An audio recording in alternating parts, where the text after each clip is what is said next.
إن الحمد لله نحمده ونستعينه ونستغفره ونعوذ بالله من شرور أنفسنا ومن سيئات أعمالنا من يهده الله فلا مضل له ومن يضلل فلا هادي له وأشهد أن لا إله إلا الله وحده لا شريك له وأشهد أن محمدا عبده ورسوله يا أيها الذين آمنوا اتقوا الله حق تقاته ولا تموتن إلا وأنتم مسلمون يا أيها الناس اتقوا ربكم الذي خلقكم من نفس واحدة وخلق منها زوجها وبث منهما رجالا كثيرا ونساء واتقوا الله الذي تساءلون به والأرحام إن الله كان عليكم رقيبا يا أيها الذين آمنوا اتقوا الله وقولوا قولا سديدا يصلح لكم أعمالكم ويغفر لكم ذنوبكم ومن يطع الله ورسوله فقد فاز فوزا عظيما أما بعد فإن أصدق الحديث كتاب الله وخير الهدي هدي محمد صلى الله عليه وسلم وشر الأمور محدثاتها وكل محدثة بدعة وكل بدعة ضلالة وكل ضلالة في النار.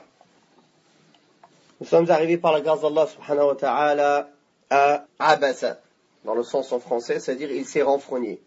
C'est la 24e sourate qui a été révélée. C'est une sourate pré-égérienne. La cause de la révélation de cette sourate, tous les savants sont d'accord sur cela, c'est que le prophète Muhammad sallallahu alayhi wa sallam était vigilant et il cherchait avec force la guidée de tout le monde. Que ce soit les faibles, les forts, les malades, ceux en bonne santé, les chefs, les suiveurs. Mais il savait que si les chefs des Quraysh entraient en islam, une grande masse de gens suivaient les chefs. Et le prophète sallallahu alayhi wa sallam était occupé à prêcher les chefs des kuffars parmi les Quraysh. Pendant qu'il était occupé à cela, il y a un homme qui s'est approché de lui, qui était aveugle. Cet homme-là n'a pas vu que le prophète sallallahu alayhi wa sallam était occupé à autre chose, sinon il ne l'aurait pas coupé. Il ne serait pas venu intervenir pour le couper dans ce qu'il faisait. Mais comme il était aveugle, il n'a pas vu. Et il est venu le voir pour le questionner, pour lui demander de lui enseigner ce qu'Allah tabaraka wa ta'ala lui a enseigné. Il lui a dit, enseigne-moi, ô messager d'Allah.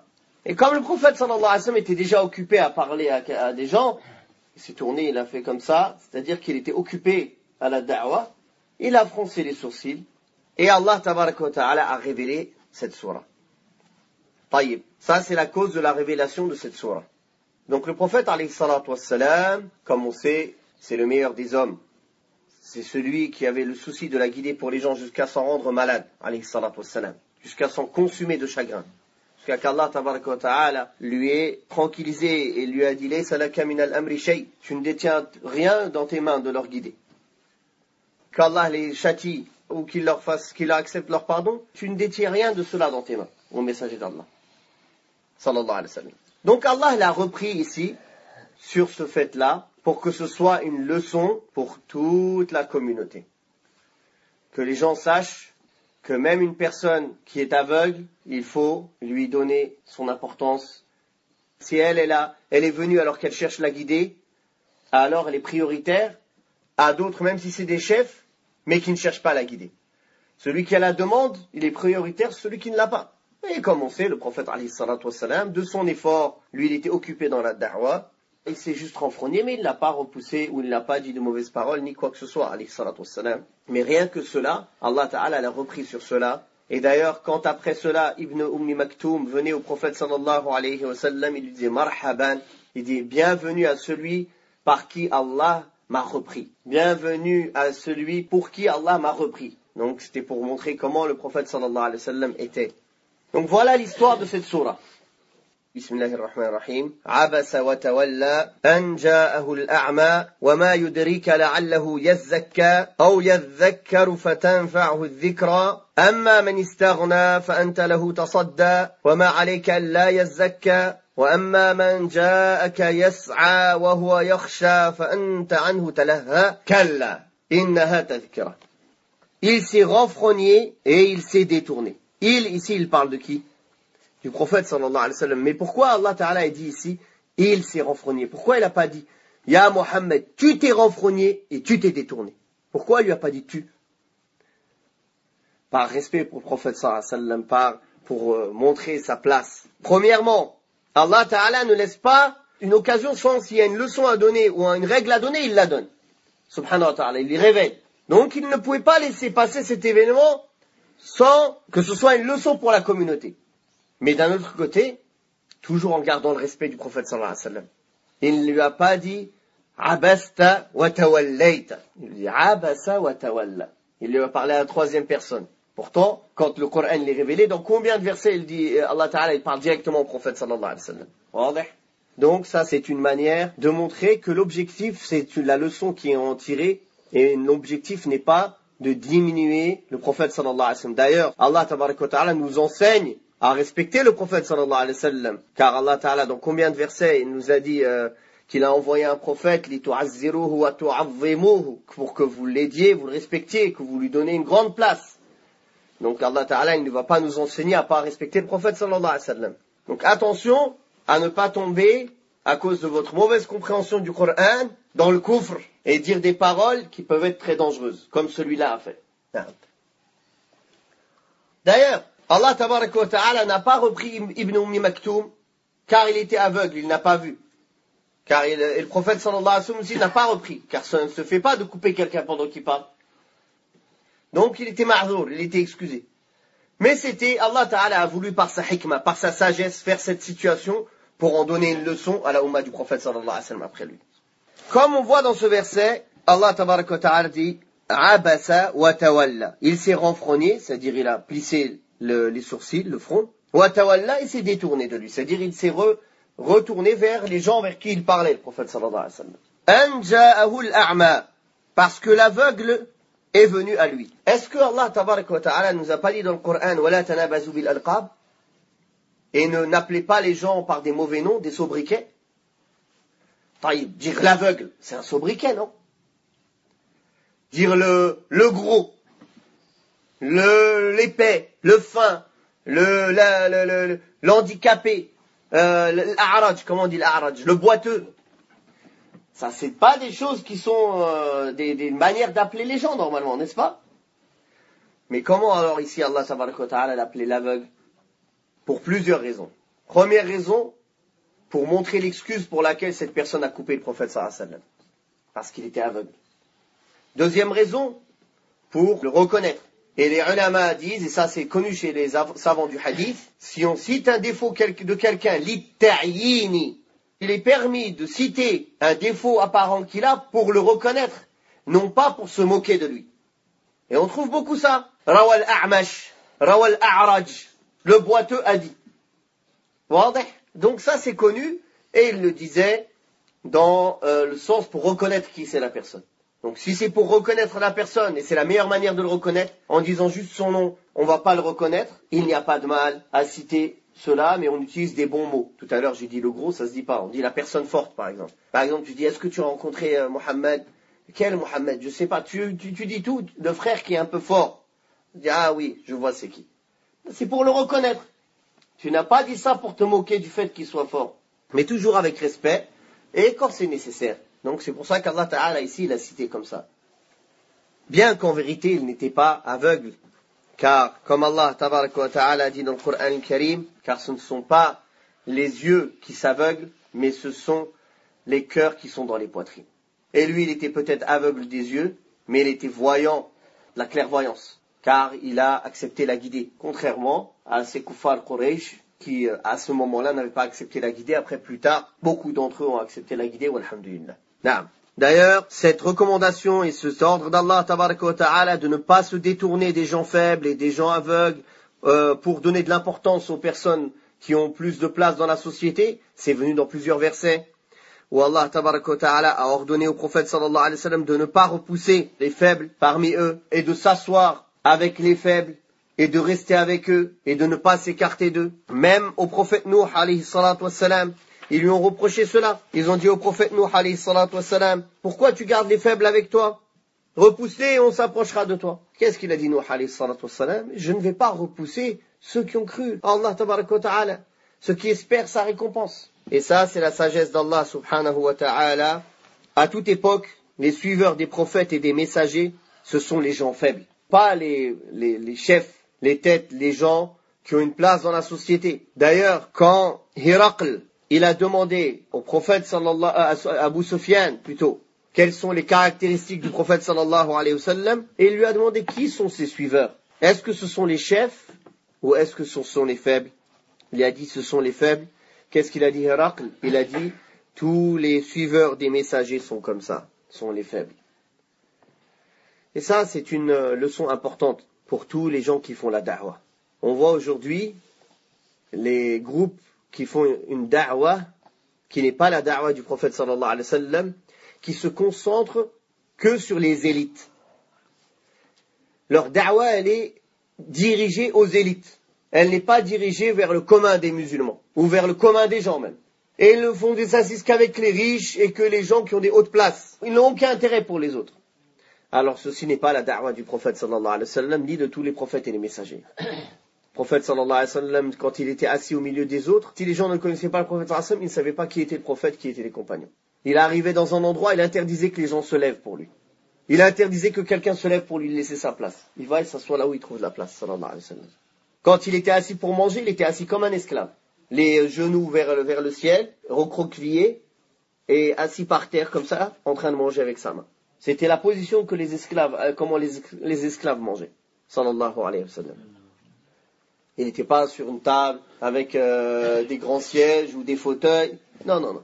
Il mangeait, il était comme ça, dans une position inconfortable, pour ne pas manger beaucoup.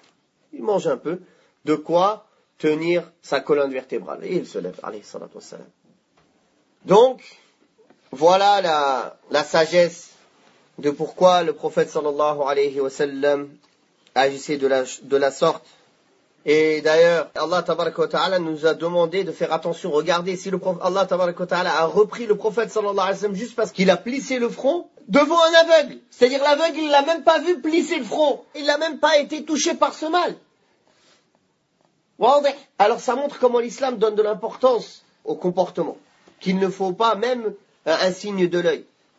D'ailleurs, le prophète sallallahu alayhi wa sallam, al-Hudaybiyah, ils lui ont dit, pourquoi tu nous as pas fait un signe au messager d'Allah, un signe de l'œil? On lui a recoupé la tête. Le prophète sallallahu alayhi wa sallam a dit, il n'appartient pas à un prophète de faire des signes comme ça. Des signes de tricherie ou de tromperie ou de trahison. Jamais. Le prophète sallallahu alayhi wa sallam, les prophètes, les croyants, ils sont véridiques. Ils ne font pas des coups, comme on dit, des coups en douce. Des choses cachées. Des tromperies de cette manière-là. Sauf si c'est une guerre déclarée. C'est une guerre déclarée, oui. Dans la guerre, il y a de la tromperie. C'est normal. Il faut tromper l'ennemi. Est-ce que tu passes par là, tu passes par là-bas? Ça fait partie de la guerre. Mais en dehors de ça, par exemple, une personne, tu lui dis, viens, tu es en paix, tu es en sécurité, quand elle est devant toi, tu dis, allez, attrapez-le, coupez-lui la tête, ça n'existe pas, ça, dans l'islam. Une fois que tu lui as donné la sécurité, il repart en sécurité. Non. Donc, ça, c'est une éducation pour la communauté du prophète sallallahu alayhi wa sallam, surtout pour les du'at, surtout pour les prédicateurs et les imams, de ne pas repousser les gens faibles et d'être dirigés que vers les responsables, ou les responsables politiques, ou les rois, ou les présidents, ou les têtes, ou les ingénieurs, ou les docteurs. On trouve certains ahzab aujourd'hui, c'est ça. Leur objectif, c'est que faire les efforts sur les docteurs, les ingénieurs, les je ne sais quoi, et ils laissent le commun des musulmans. Et ils les laissent parler dans la religion comme ils veulent. Il vient un ingénieur, un docteur, un physicien qui connaît rien en islam. Du jour au lendemain, maintenant, puisque c'est quelqu'un qui a réussi dans les études de dunya, pour eux, ils ont de l'importance, ces gens-là. Alors, il parle de l'islam comme il veut. Il dit ce qu'il veut, sans aucune science. Et il égare les gens, et juste parce que devant, il a un del. Il a un D, docteur. Parce qu'il a un D de docteur devant, il peut se permettre de parler dans l'islam comme il veut. Là. طيب. وما يدريك لعله يزكى أو يذكر فتنفعه الذكرى. Puis Allah tabaraka wa ta'ala dit, qui te dit, peut-être cherche-t-il à se purifier ou à se rappeler en sorte que le rappel lui profite. Donc oui, qui te dit que cette personne qui est venue vers toi, que tu t'es détourné de lui, alors, il ne cherchait pas à se purifier. Ce n'est pas quelqu'un qui cherchait à purifier son âme par l'iman, par la foi et par les bonnes actions. Ou bien qu'il voulait que tu lui fasses un rappel, et ce rappel il lui aurait été profitable.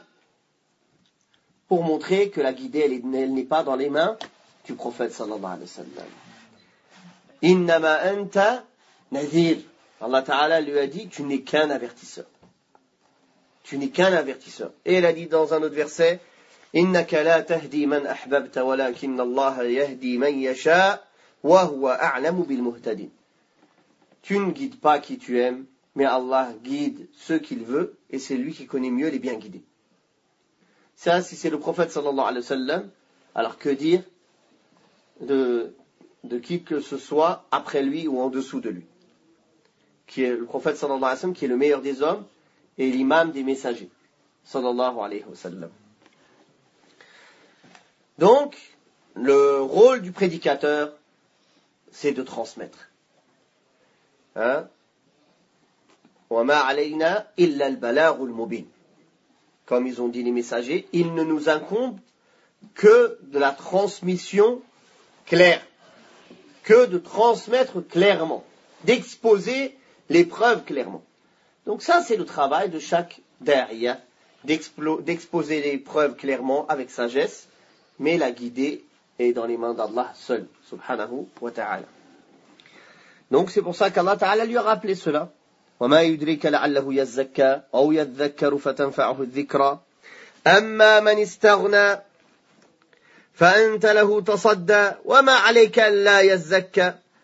Puis Allah ta'ala parle des autres. Quant à celui qui se complaît dans sa suffisance, dans sa richesse, les Quraysh, les chefs, et ça c'est en général la personne qui est aisée, il transgresse.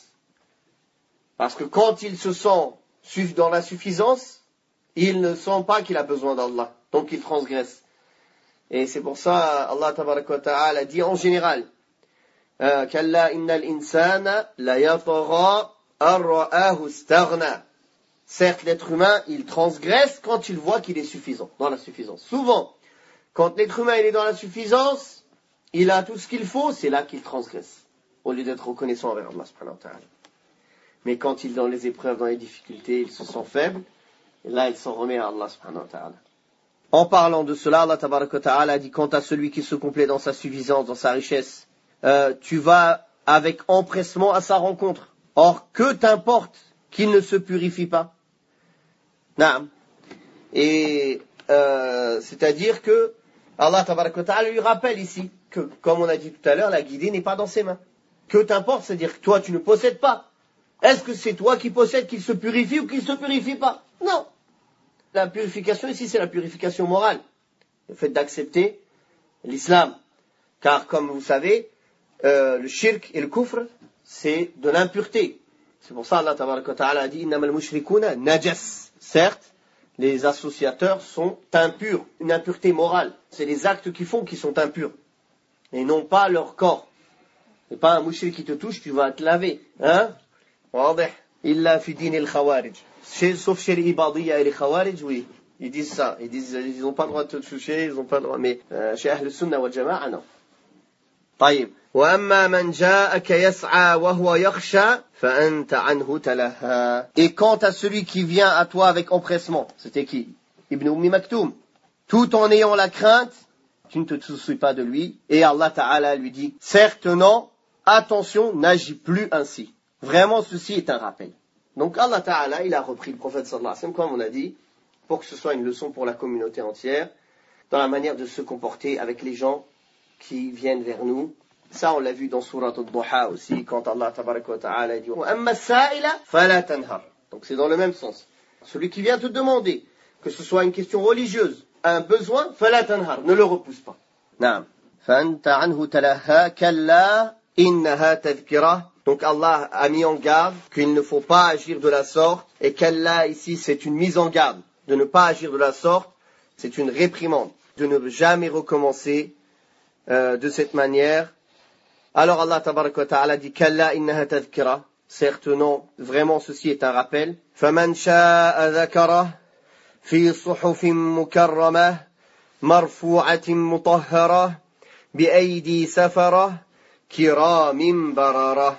Donc ceci est un rappel. Quiconque veut donc s'en rappelle, quiconque veut se rappelle, c'est-à-dire que c'est à chacun de choisir d'être guidé ou égaré. Ceci, c'est une réponse aux Jabriya, à ceux qui disent que l'être humain, il n'a pas le choix. Que l'être humain, dans la destinée, il n'est que comme une feuille dans le vent. Il ne choisit pas. Alors qu'Allah tabaraka wa ta'ala a déjà dit dans des versets فَمَنْ شَاءَ فَلْيُؤْمِنْ وَمَنْ شَاءَ فَلْيَكْفُرْ. que celui qui veut croit et que celui qui veut mécroit. Donc l'être humain, Allah lui a donné le choix dans ce monde-là. Mais est-ce que quand Allah tabaraka wa ta'ala dit « Faman sha'a dhakara », c'est-à-dire qu'il laisse le choix à l'être humain, si tu veux, tu ne crois pas. Est-ce que Allah aime que l'être humain ne croit pas? Non. Est-ce qu'il lui laisse le choix? Si tu veux, tu ne crois pas. Si tu veux, tu crois. Si tu veux, tu crois pas. C'est pas dans ce sens-là. Ça, c'est dans le qadar al-kawni, pas dans le qadar al-shar'i. C'est-à-dire que Allah, il a décidé universellement qu'il y a des gens qui vont choisir de croire, d'autres qui vont choisir de mécroire. Mais Allah a ordonné à toute l'humanité de croire. Il ne leur a pas donné le choix de croire ou de mécroire. Vous voyez? Quelqu'un pourrait dire dans ce verset, Allah, il dit, si tu veux, tu crois, si tu veux, tu crois pas. Chacun est libre. C'est pas dans ce sens-là. Allah veut que chacun soit croyant. Celui qui est mécréant, il a fait un mauvais choix. Mais on ne peut pas le forcer à devenir croyant. La ikraha fid din. Mais chez Allah, tabaraka wa ta'ala, c'est clair qu'il a fait un mauvais choix. Et qu'il n'a pas fait le choix qu'Allah voulait. Sauf que nous, dans le dunya, dans ce monde, on ne peut pas imposer à quelqu'un d'accepter l'islam. On lui transmet la réalité de l'islam, c'est à lui de choisir est-ce qu'il l'accepte ou non. Fi suhufin mukarramah marfu'atin mutahhara. Consigné dans des feuillets honorables, élevés, purifiés. Là, son rappel, il parle de quoi? Le rappel, c'est le Coran. N'est-ce pas? Bi'aydi safara. Entre les mains d'ambassadeurs. C'est quoi ces feuillets honorables? C'est les tablettes gardées. Dans lesquelles Allah tabaraka wa ta'ala, donc Allah a parlé avec le Coran, par sa parole, réellement, avec une voix et des lettres. Mais le comment, il n'y a qu'Allah qui le sait. Et ceci a été écrit dans les tablettes gardées. Puis il a été descendu des tablettes gardées au ciel de ce bas monde, la nuit de Ramadan.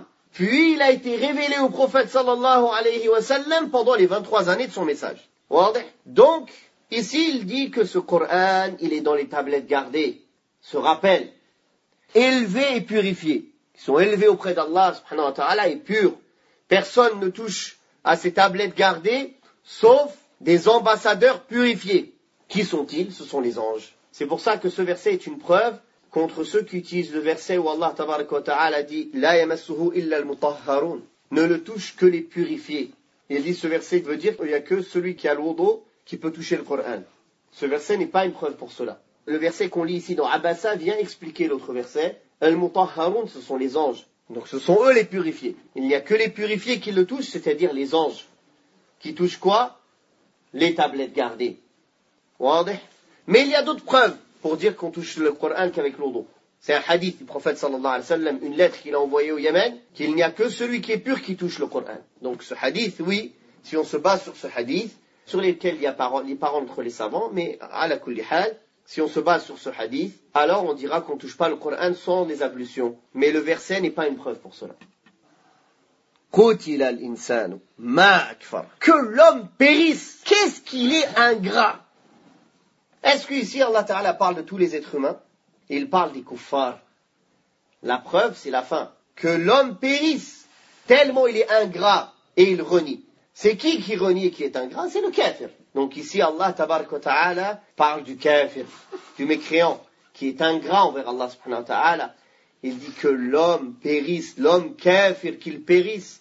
Qu'est-ce qu'il est ingrat? Et Allah lui rappelle tous ses bienfaits.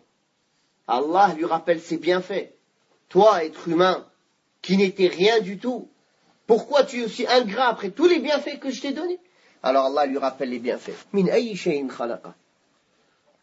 من نطفة خلقه فقدره ثم السبيل يسره ثم أماته فأقبره ثم إذا شاء أنشره. Alors Allah tabaraka wa ta'ala lui dit que périsse l'être humain, le kafir. Qu'est-ce qu'il est ingrat? De quoi Allah l'a-t-il créé? De quoi? Il le dit subhanahu wa ta'ala. D'une goutte de sperme, il le crée et détermine son destin. Effectivement, Allah Ta'ala, d'une goutte de sperme, nous a créé et il a déterminé notre destin. Il nous a déterminé notre risque, notre subsistance, notre vie.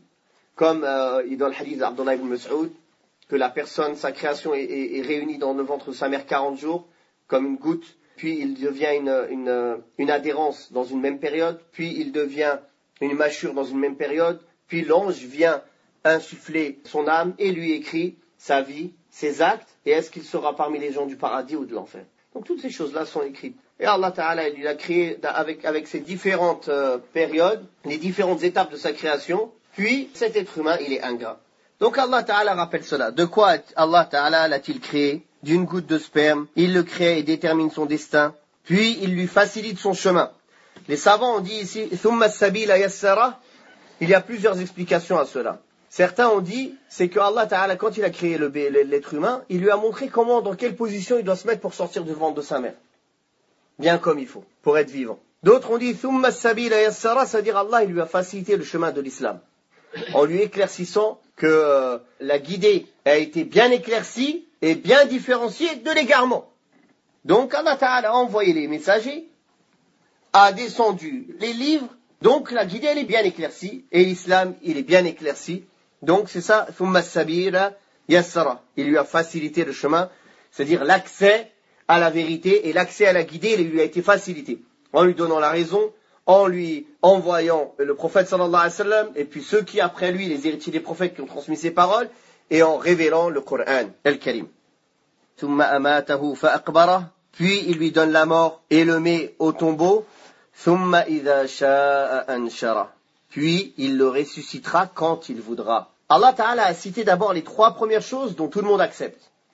Pour venir à une 4e, que si tu avais un doute, tu saches que si Allah était capable de faire ces 3 premières, alors il est capable de le faire la 4e. Les 3 premières, c'est qu'il a été créé d'une goutte, qui lui a facilité le chemin, qui va lui donner la mort et qui va aller dans la tombe. Qui peut refuser cela? Personne ne peut nier cela, n'est-ce pas? Puis quand il voudra, il le ressuscitera. Comme nous avons commencé la première création, nous la recommencerons. C'est une promesse que nous prenons, un engagement que nous prenons, et certes nous le ferons. Effectivement, Allah Tabaraka wa Ta'ala montre à cet être humain comment il est ingrat. Cet être humain qui a été créé d'une goutte, Allah lui a facilité le chemin à l'accès, à la connaissance, le chemin de sortie pour vivre dans cette vie-là. Certains ulama ont dit aussi, Thumma sabila yassara, c'est le sens aussi, wa hadaynahu najdain, comme on l'avait dit auparavant, c'est-à-dire qu'Allah lui a montré le chemin comment, quand il était bébé, trouver le lait, aller boire le lait du sein de sa mère. Qui lui a guidé à cela? Thumma amatahu fa'aqbara, ça personne ne peut nier la mort, même le plus grand kafir, il sait qu'il va mourir et qu'il va aller dans la tombe. Alors Allah Ta'ala lui rappelle qu'après, cette personne, cet être humain qui renie, cet être humain qui est ingrat, cet être humain qui ne veut pas se soumettre à Allah Ta'ala, qu'est-ce qu'il lui dit? Thumma idha sha'a anshara. Puis quand il le voudra, subhanahu wa ta'ala, il le ressuscitera. Et effectivement, le jour où on va tous être ressuscités devant Allah Ta'ala, un jour très grand, le jour où les gens se tiendront debout pour être jugés devant le Seigneur et Maître des mondes. Puis Allah Ta'ala lui dit, Kalla lamma yaqdi ma amara. Eh bien non, l'homme n'accomplit pas ce qui lui est commandé. C'est-à-dire malgré tout cela, malgré qu'on lui ait tout donné, qu'on l'ait comblé de nos bienfaits, et qu'il va nous retourner, et qu'il va être jugé, il ne fait pas ce qui lui est recommandé. Il en fait qu'à sa tête, il aime l'égarement, comme Allah Ta'ala a dit de cet être humain, qu'il est très injuste et très ignorant. Et effectivement, il est très injuste et très ignorant, illa man rahim Allah. Et ça, c'est la réalité de la majorité de l'humanité. Et Allah Ta'ala dit dans le Coran, et la plupart des gens, même si tu le cherches avec volonté ou avec force, ne sont pas croyants. Et Allah Ta'ala a dit, et la plupart, on n'a pas trouvé qu'ils respectaient leur engagement. Donc la majorité des gens sont égarés. Et ça, c'est la réalité. Même dans le hadith sahih, où Allah Ta'ala, il appelle Adam, et il lui montre sa descendance. Et il montre que un entre au paradis, 999 en enfer de la descendance de Adam. Donc la majorité des gens, ils sont égarés, et ils suivent leur passion, et ils ne sont pas reconnaissants envers Allah, ils sont ingrats. Non. Puis Allah Ta'ala lui dit, فَلْيَنْظُرِ الْإِنسَانُ إِلَى طَعَامِهِ, que l'être humain considère donc sa nourriture. أَنَّا صَبَبْنَا الْمَاءَ صَبًّا ثُمَّ شَقَقْنَا الْأَرْضَ شَقًّا فَأَنْبَتْنَا فِيهَا حَبًّا وَعِنَبًا وَقَضْبًا, etc. Donc l'être humain, Allah Ta'ala lui dit de considérer, de regarder cette nourriture-là qu'Allah lui a donnée, et lui dit, c'est nous qui versons l'eau en abondance. Puis nous fendons la terre par sa fissure, et faisons pousser des grains. Ici, il y a une comparaison avec l'être humain. Quand Allah Ta'ala a parlé des 3 étapes de l'être humain, où Allah Ta'ala dit que l'être humain il a été créé d'une goutte, ici il dit pour la terre la même chose, qui est en liaison. Anna sababana al-ma'a sabba. Aussi pour faire vivre la terre, c'est de l'eau. Comme l'être humain il a été créé de ce liquide vil, Allah a donné la vie aussi à la terre avec l'eau. Thumma shaqaqana al-arda shaqqa. Puis Allah Tabaraka wa Ta'ala, quand il dit qu'il a ouvert la terre, nous fendons la terre par des fissures. Ça, c'est quand l'être humain sort du ventre de sa mère. Comme la vie, comme la graine, quand elle est fissurée, la vie sort de la terre. Donc ici, il lui montre en fait, c'est comme un exemple, comment la vie elle est donnée à ces graines et à la terre avec l'eau. L'être humain aussi pareil. L'eau, elle a été la cause de sa vie, puis il sort du ventre de sa mère, comme les graines sortent de la terre. فَأَنْبَتْنَا فِيهَا حَبًّا, etc. Et nabat, et ce qui est poussé, ce qui pousse de la terre, ça équivaut à toutes les différents actes et toutes les situations différentes que l'être humain, il subit dans sa vie. Donc, cette chose qu'Allah Ta'ala donne à l'être humain pour lui rappeler comment Allah l'a créé. Et on a dit que souvent, nous, quand on lit le Coran, peut-être on ne comprend pas pourquoi Allah Ta'ala parle de ces choses-là, juste après avoir parlé de l'être humain. Mais il y a un lien. Comme je t'ai créé, toi l'être humain, d'une goutte, tu es sorti du ventre de ta mère, puis après tu as fait différents actes, différentes situations dans ta vie, de différentes sortes, de différentes situations. Aussi, j'ai fait descendre l'eau sur cette terre, puis j'ai fait fissurer la terre, elle est sortie à la vie, puis ça a donné plusieurs fruits, fleurs et légumes de différentes couleurs, différents goûts. واضح؟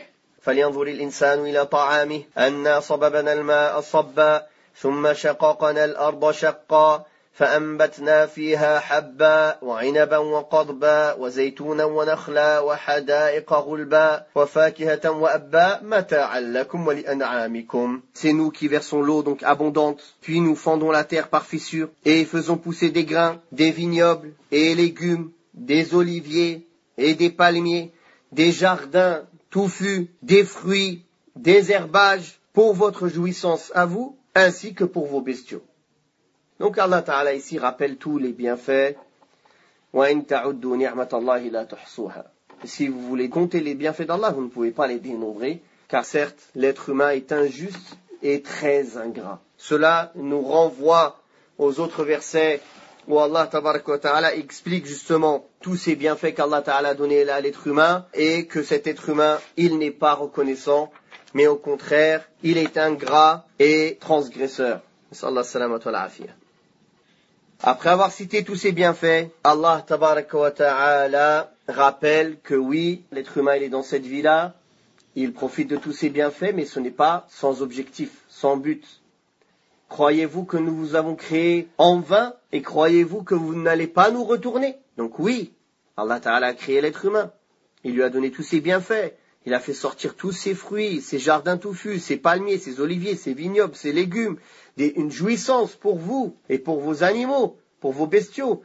Mais ce n'est pas pour rester éternellement sur cette terre, c'est pour se préparer, pour qu'à travers ces choses-là, on voit les signes d'Allah, subhanahu wa ta'ala, sa grandeur, que c'est lui l'unique qui mérite d'être adoré, et que nous allons lui retourner. Et comme il a créé toutes ces choses-là, c'est lui aussi qui va nous recréer et qui va nous ressortir de la terre pour une vie éternelle, qui soit ou bien en paradis ou bien en enfer. فَإِذَا جَاءَتِ الصَّاخَّةُ. Puis quand viendra le fracas? Quel est le fracas? C'est Yawm al-Qiyamah. Ça va être tellement brusque pour les kuffars, douloureux, tellement fracassant, tellement soudain. Et effectivement, ceux qui sont dans la rafla, quand la mort leur arrive, ils sont pris soudainement alors qu'ils sont dans l'insouciance, alors qu'ils sont en train de jouer. D'un coup, la mort elle arrive. يَوْمَ يَفِرُّ الْمَرْءُ مِنْ أَخِيهِ وَأُمِّهِ وَأَبِيهِ وَصَاحِبَتِهِ وَبَنِيهِ لِكُلِّ امْرِئٍ مِّنْهُمْ يَوْمَئِذٍ شَأْنٌ يُغْنِيهِ. Le jour où l'homme s'enfuira de son propre frère, de sa mère et de son père, de sa compagne et de ses enfants, car chacun ce jour-là aura son propre cas pour l'occuper. Effectivement, ce jour-là, la personne va fuir des gens les plus proches de lui, car c'est les gens qui vont lui demander le plus de droits. C'est les gens envers qui il avait beaucoup de devoirs. Donc, il fuit ce jour-là pour pas qu'ils viennent, ils disent « Tu m'as pas donné tel droit, tu m'as pas donné tel droit, tu m'as pas donné tel droit. » Car ce jour-là, ça va être le jour des comptes.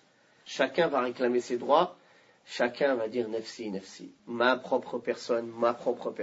Et comme Allah tabaraka wa ta'ala a dit que le criminel, il serait prêt à sacrifier ses amis, ses proches, sa compagne, وَمَنْ فِي الْأَرْضِ جَمِيعًا ثُمَّ يُنْجِيهِ, même tous ceux qui sont là sur la terre juste pour être sauvés. Mais ce sera trop tard. Ce jour-là, il n'y a plus d'acte. C'est le jour des récompenses, le jour de recevoir la récompense de ce qu'on a fait dans ce monde. Ce monde, c'est le monde du travail et des efforts et des œuvres, et l'au-delà, c'est le monde des récompenses dans lesquelles il n'y a pas d'œuvre. Enfin, imaginez-vous ce jour terrible où chacun il fuit.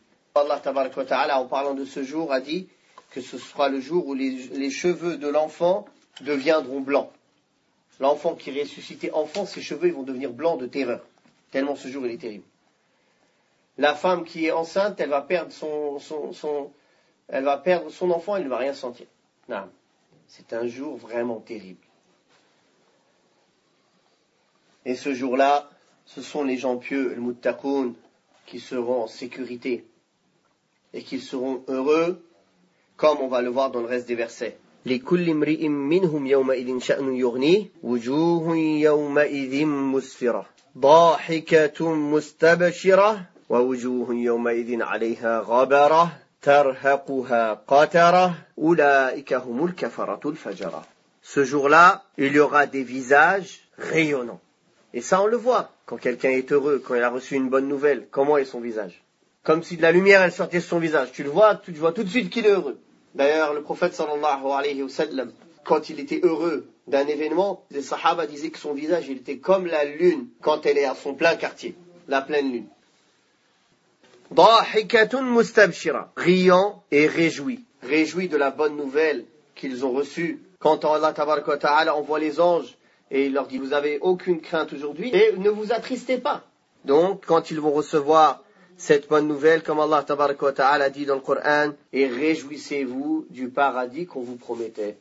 Donc ils seront contents, ils sont réjouis de retrouver la promesse qu'Allah tabaraka wa ta'ala leur avait faite. Et comme ils ont eu foi en cette promesse et qu'ils ont cru en cette promesse et qu'ils ont agi pour cette promesse, alors ils auront des visages resplendissants qui seront réjouis de rencontrer enfin la récompense qu'Allah tabaraka wa ta'ala a promis à ces gens-là.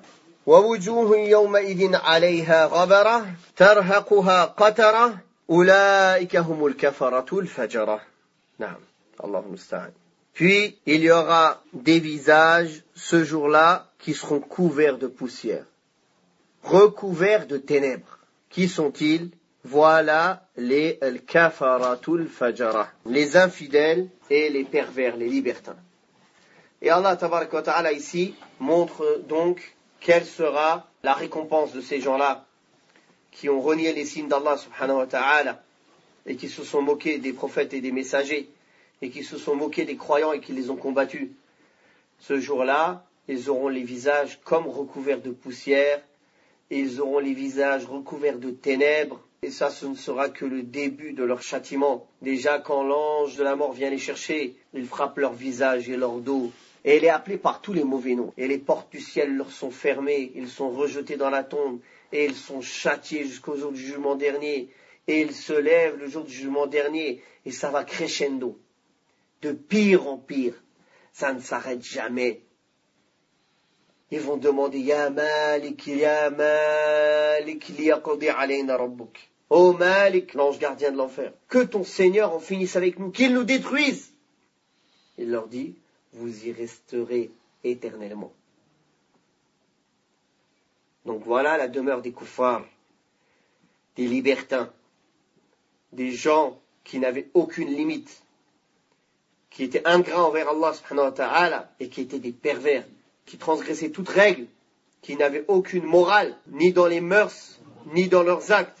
Donc voilà quelle sera leur demeure. Et comme on voit, comme dans l'habitude dans le Coran, Allah tabaraka wa ta'ala donc cite ses bienfaits, cite le jour du jugement dernier, cite les deux groupes, les vainqueurs et les perdants, et le résultat et la récompense de chacun. On demande à Allah subhanahu wa ta'ala de faire partie des vainqueurs et de nous raffermir dans la voie droite et de nous permettre de suivre le chemin du prophète sallallahu alayhi wa sallam et d'être ressuscité avec lui le jour du jugement dernier par l'amour qu'on porte pour lui et d'être au paradis avec le prophète sallallahu alayhi wa sallam et les prophètes et les véridiques et les martyrs.